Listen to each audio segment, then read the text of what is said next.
Daniel Noboa y sus gatilleros, un camino hacia el juicio político. En medio de un escenario político marcado por la incertidumbre y las tensiones, Daniel Noboa enfrenta críticas por parte de analistas y actores sociales que cuestionan sus decisiones y el manejo de su administración. Uno de los puntos más polémicos se centra en las acciones de quienes son señalados como sus gatilleros políticos, es decir, sus aliados más cercanos en el legislativo, quienes habrían actuado de manera que podría allanar el camino hacia un juicio político en su contra. Mónica Luzuriaga, reconocida analista política, señaló en una reciente entrevista que el presidente Noboa estaría incumpliendo reglas básicas del ejercicio democrático al permitir, o incluso fomentar, que ciertos actores actúen sin el debido respaldo institucional. Luzuriaga enfatizó que participar en política activa sin pedir licencia formal es una violación a principios éticos y legales. Él mismo está labrando el camino para la destitución mediante un juicio político. Decir que no tienen por qué pedir licencia, que es que no se trata de una elección. La pregunta es, en esa lectura, que incluso en la entrevista que le hace Carlos Vera, él lee textualmente, José de la Gasca lee textualmente que la llamada a reemplazar al presidente de la República es Verónica Bart. Se quiere leer por párrafos, se quiere hacer una interpretación sesgada de un fallo que es absolutamente claro y que dicho sea de paso, Alondra, se encuentra apto para la consulta de cualquier persona que con un mínimo de conocimiento, hasta con el IQ más bajito, puede darse cuenta que la interpretación de esa sentencia no es pues lo que dice José de la Gasca y no es lo que dice el servil y espurio Ismael Quintana, que va de radio en radio a favor del gobierno diciendo lo que no tiene que decir.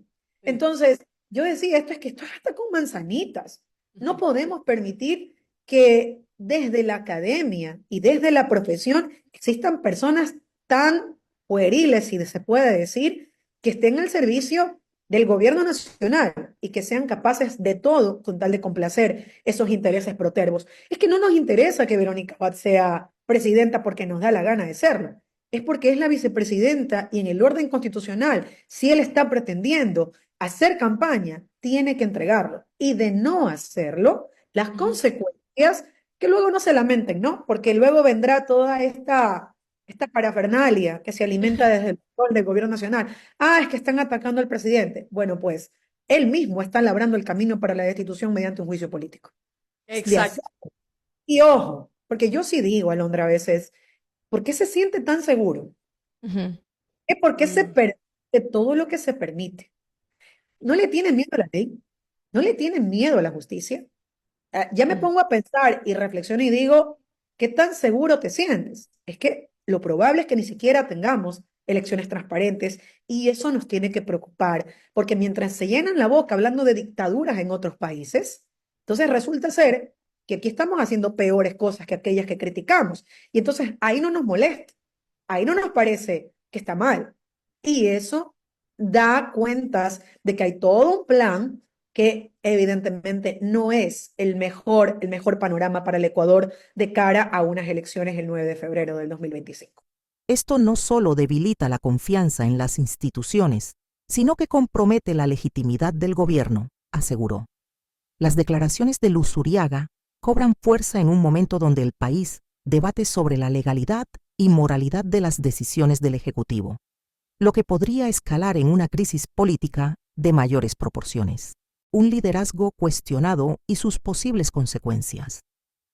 Para los críticos, la falta de transparencia en la gestión de Noboa y las acciones de su entorno representan un riesgo para la estabilidad democrática. En este contexto, el juicio político aparece como una posibilidad real si las denuncias en su contra ganan terreno. Las actuaciones de sus cercanos han sido calificadas como imprudentes por parte de diversos sectores, y la opinión pública comienza a dividirse entre quienes apoyan al presidente y quienes ven en su gestión un potencial abuso de poder. Este panorama plantea interrogantes cruciales sobre el futuro del país. ¿Podrá Daniel Noboa corregir el rumbo y evitar un conflicto político que desemboque en su destitución? ¿O, por el contrario, continuará con una estrategia que podría agravar aún más la crisis institucional Las próximas semanas serán determinantes para definir si el gobierno de Noboa se consolida o si, como advierten algunos analistas, comienza su caída. La batalla entre el Ejecutivo y el Legislativo, sumada a las tensiones sociales y económicas del país, coloca a Ecuador en un momento de alta sensibilidad política. Mientras tanto, la ciudadanía observa con atención, a la espera de un liderazgo que priorice el diálogo y la estabilidad.